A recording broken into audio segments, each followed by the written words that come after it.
Bonjour et bienvenue donc sur cette nouvelle chaîne YouTube dédiée à la photographie qui s'appelle coach-photo.fr. Donc je m'appelle Rémi Bailly et c'est moi qui vais animer cette chaîne.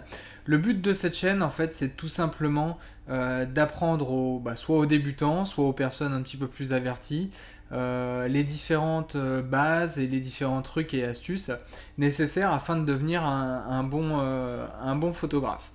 Donc je vais vous expliquer un petit peu mon parcours. Donc je suis opticien de formation. Je suis d'ailleurs toujours opticien en magasin. Et la photo maintenant est pour moi plutôt un loisir et un passe-temps. Même si dans le passé j'ai eu une carrière de photographe de concert. Mais j'ai tout simplement arrêté de faire des photos de concert pour des questions de temps, puisqu'entre mon travail et ma vie familiale, j'ai plus de temps à consacrer au concert. Donc en fait, comment j'ai commencé la photo.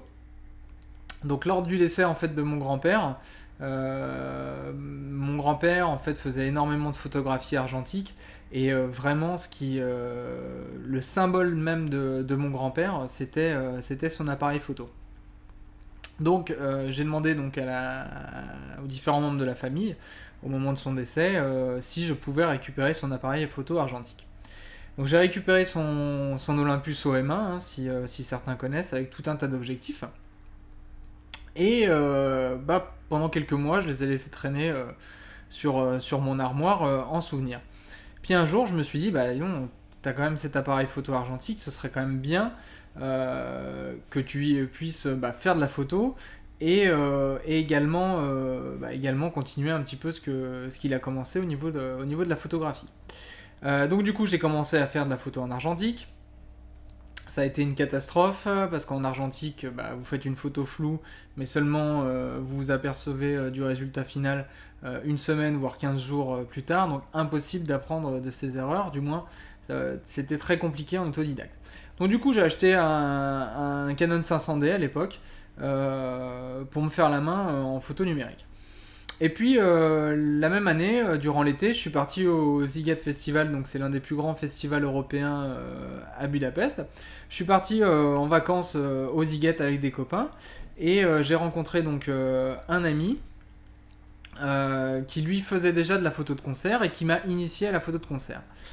Et l'année suivante, on est devenu tout simplement photographe officiel pour Sziget France et j'ai été photographe officiel pour Sziget durant 5 ans. Donc la grosse expérience de Sziget, en fait, c'est surtout que ça m'a permis de photographier les plus grandes stars internationales. J'ai photographié Prince, j'ai photographié Muse, Placebo, Snoop Dogg.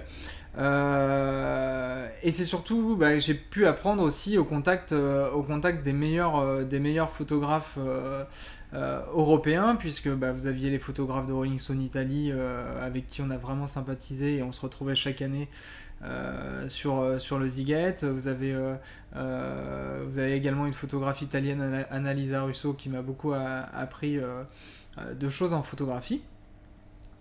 Et, par la suite, donc j'ai continué en montant différentes structures de sites et de blogs à faire de la photo de concert sur Lyon. Seulement, voilà, j'ai pris des responsabilités au sein de mon entreprise. La vie familiale fait que je n'avais plus de temps à accorder aux photos de concert, parce qu'il faut savoir qu'en photo de concert, vous partez pour un shooting, pour un concert à 8h30, 9h. Vous sortez, il est 10h, il faut faire un article, il faut faire le post-traitement de vos photos. Enfin, vous n'êtes jamais couché avant 2h du matin et c'est pas compatible avec la responsabilité d'un magasin. Pourquoi est-ce que j'ai décidé aujourd'hui de créer cette chaîne et de créer ce site ? Tout simplement parce que j'ai des amis qui se sont lancés dans la photo et qui me demandaient souvent des conseils sur les bases et sur les techniques. Et puis je me suis dit, finalement, ouais, moi aussi j'ai quand même pas mal galéré au début quand j'ai commencé. Et si je n'avais pas eu certaines personnes à un moment donné de ma vie, dans ma carrière, qui m'ont aidé par rapport au cadrage, par rapport à l'exposition, et ben je serai aujourd'hui un photographe médiocre. Donc le but de cette chaîne, c'est vraiment de vous aider à progresser et à tirer le meilleur de vous-même au niveau de la photographie. Donc vous retrouverez donc 3 vidéos par semaine sur cette chaîne. Donc le lundi, vous aurez donc une vidéo consacrée à la photographie numérique ou argentique, mais dans un premier temps, je vais uniquement me concentrer sur la photographie numérique. Le mercredi, vous allez avoir un web magazine qui s'appelle le Photoshow. En fait, vous allez pouvoir me poser différentes questions à travers les commentaires de la chaîne YouTube ou du site. Et le Photoshow, en fait, va être une émission où je vais répondre directement aux questions que vous me posez. Et enfin, la dernière vidéo du vendredi, elle sera consacrée à des tutoriels de retouche, notamment sur Lightroom et sur Photoshop. Pourquoi ? Parce que le post-traitement d'une photo fait partie intégrante de la création d'une photographie. Donc je vous souhaite la bienvenue sur mon site. Je vous invite à cliquer sur le bouton d'abonnement. Et vous avez également donc, un petit lien qui se met en ligne juste en dessous où vous pourrez avoir accès à 1 heure de formation sur Lightroom. Voilà, je vous souhaite une bonne fin de journée, puis je vous souhaite à très bientôt.